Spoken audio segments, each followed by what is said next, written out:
দেখুন, আসলে কুণাল ঘোষ মানে কোনটা সিরিয়াসলি বলছে আর কোনটা মজা করে বলছে এটা তো বোঝা মুশকিল। যেমন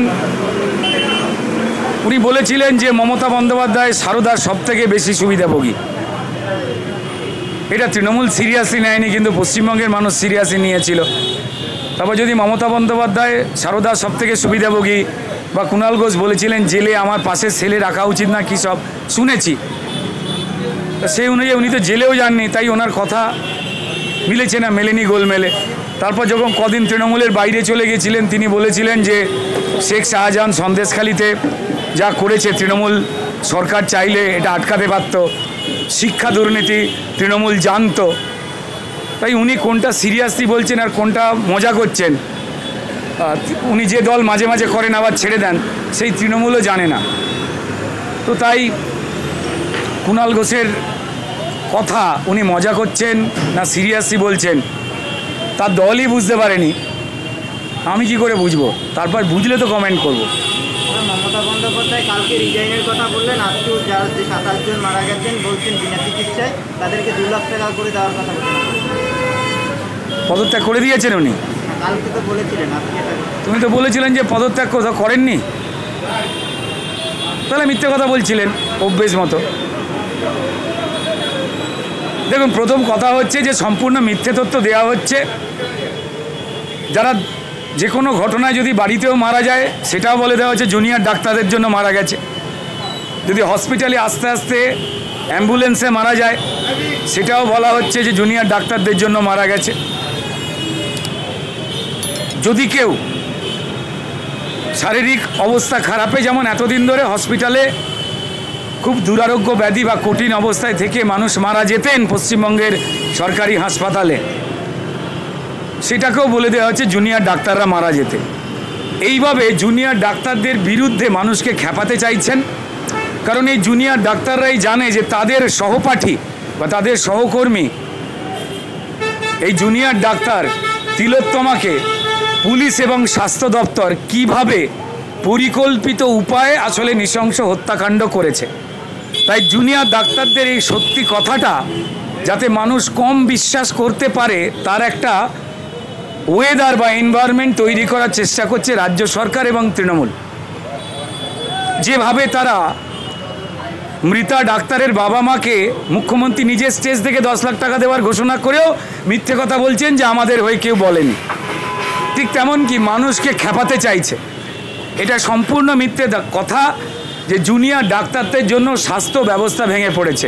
আমি এক্সাম্পল দিচ্ছি, আমি আশা করি যে মানুষেরা শুনছেন তারা নারী হতে পারেন, পুরুষ হতে পারেন, চাকুরিজীবী হতে পারেন, ব্যবসায়ী হতে পারেন বা পড়ুয়া বা স্টুডেন্টও হতে পারেন, যে কোনো রাজনৈতিক দলের সমর্থকও হতে পারেন। পশ্চিমবঙ্গে প্রায় 350-র কাছাকাছি সরকারি হাসপাতাল আছে গ্রাম এবং শহর মিলিয়ে। এই প্রায় 350 কাছাকাছি সরকারি যে হাসপাতাল রয়েছে তার মধ্যে মাত্র 26টি হাসপাতালে মেডিকেল কলেজ আছে বা হবু ডাক্তারেরা বা জুনিয়র ডাক্তারেরা পড়াশোনা করে।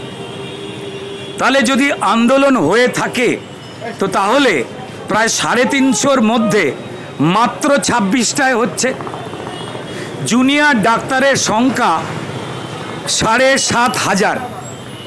জুনিয়র ডাক্তারের সংখ্যা যারা পরিষেবা দেয় হাসপাতালের তার সংখ্যা 7,500, আর সিনিয়র ডাক্তারদের সংখ্যা 93,000 যারা কোনো আন্দোলনে নেই।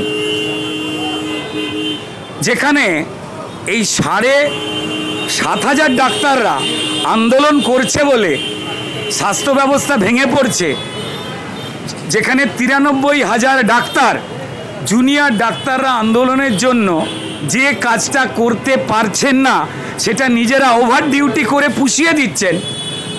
তার মানে প্রমাণিত হচ্ছে যে সরকার পক্ষ যেভাবে সন্দীপ ঘোষকে বাঁচিয়ে বারবার কমপ্লেন যাওয়ার পরেও একই চেয়ারে রেখে দিয়ে তার প্রমোশন ঘটিয়ে দুর্নীতিকে আড়াল করেছেন, গ্রেপ্তার করেননি, পুলিশ দিয়ে প্রমাণ লোপাট করেছেন, তাই জুনিয়র ডাক্তারদের কথা লোকে বিশ্বাস করে ফেলছে। আর রাজনৈতিক দলের মতো গুলিয়ে দিতে পারছেন না যে রাজনৈতিক উদ্দেশ্য প্রণোদিত, এবং বাবা মা মিথ্যেবাদী বলবার পরেও তাদের বুক কাঁপছে। তাই তারা এই মিথ্যে তথ্য দিয়ে সরকার পক্ষ এবং কিছু তৃণমূলের কর্মীদের, ডাক্তারদের, নেতাদের গালাগাল দিতে নামিয়ে দিয়েছেন এই মিথ্যে তথ্য দিয়ে। আমি স্পষ্ট করে সত্যি তথ্য দিয়ে দিলাম। মাত্র 7,500 ডাক্তার যাদের সহকর্মী নৃশংসভাবে খুন এবং রেপ হলো, পুলিশ যার প্রমাণ লোপাট করলো বলে জুনিয়র ডাক্তারেরা বিনীত গোয়েল পুলিশ কমিশনারের পদত্যাগ চাইলেন, আর মমতা বন্দ্যোপাধ্যায় জানালেন পুজোর জন্য আমি তাকে পদত্যাগ করতে দিইনি। যেমন তিনি সন্দীপ ঘোষ দুর্নীতি পরায়ণ নানাবিধ চিঠি পাওয়ার পরেও পদত্যাগ করাননি। অর্থাৎ যারা প্রমাণ লোপাট করছে, যারা দুর্নীতি করছে, মমতা বন্দ্যোপাধ্যায় স্বাস্থ্যমন্ত্রী, পুলিশ মন্ত্রী হিসাবে প্রমাণ দিচ্ছেন তিনি তাদের পাশে। জুনিয়র ডাক্তারেরা বারবার মুখ্যমন্ত্রী মিথ্যে কথা বলেন, স্বাস্থ্যমন্ত্রী, পুলিশ মন্ত্রী মিথ্যে কথা বলেন বলেই বা বয়সের ভারে, টেনশানেতে উনি আজ যে কথাটা বলছেন, যেমন মৃতা ডাক্তারের পরিবারকে নিজেই 10 লক্ষ টাকা অফার করলেন, আর পরের দিন মিডিয়ায় বলছেন আমাদের দলের পক্ষ থেকে কেউই টাকা অফার করেনি। হয় মিথ্যে কথা বা ভুলে যাচ্ছেন। তাই ওই ডাক্তারদের সঙ্গে মিটিংয়ে ডাক্তাররা কিছু অপ্রিয় সত্য জিজ্ঞাসা করে ফেলতে পারত আরজি করের ছেলে মেয়েরা, যারা জুনিয়র ডাক্তার, কারণ তারাই একমাত্র জানে কোন পদ্ধতিতে সন্দীপ এই দুষ্ট অঙ্গ পাচার, জাল ওষুধ, ড্রাগের ব্যবসা, মরদেহের ব্যবসা চালাতো, যার নামে স্বাস্থ্য দপ্তরে স্বাস্থ্যমন্ত্রী মমতা বন্দ্যোপাধ্যায়ের কাছে বারবার চিঠিপত্র যাওয়ার পর তিনি সন্দীপের প্রমোশন ঘটিয়েছেন, কিন্তু তাকে জেলে পড়েননি, সিবিআই জেলে পুরল তাকে। তো এই প্রশ্নগুলোর উনি মুখোমুখি হতে চাইছিলেন না। কিভাবে বিনীত গোয়েল পুলিশকে দিয়ে প্রথম 4 দিনে প্রমাণ লোপাট করিয়েছে, সেই কথাগুলো জুনিয়র ডাক্তাররা লাইভ স্ট্রিমিং হলে, অর্থাৎ লাইভের মাধ্যমে প্রশ্ন করলে সারা পশ্চিমবঙ্গ, ভারতের মানুষ, পৃথিবীর মানুষ জেনে যেত। তখন মুখ্যমন্ত্রীর পালিয়ে বাঁচবার উপায় থাকতো না। তাই তিনি লাইভ স্ট্রিমিংটা বন্ধ করিয়েছেন, আর মিথ্যে অজুহাত দিয়েছেন যে সাবজুডিস ম্যাটার বলে, আদালতে বিচারাধীন বলে তিনি নাকি লাইভ স্ট্রিমিং করাননি। মিথ্যে কথা। এর আগে ওনার আইপিএসরা, পুলিশরা বিভিন্ন মিথ্যে কথা যে ওনার হয়ে বলেছেন, পরে একজন করে ধরা পড়ে যেতে অন্য আইপিএস এসে মিথ্যে কথা বলেছে এক এক করে, যাদের আর দেখতে পাওয়া যায় না, সেগুলো লাইভ স্ট্রিমিং। এর আগের মিটিংও লাইভ স্ট্রিমিং নিজে করেছিলেন।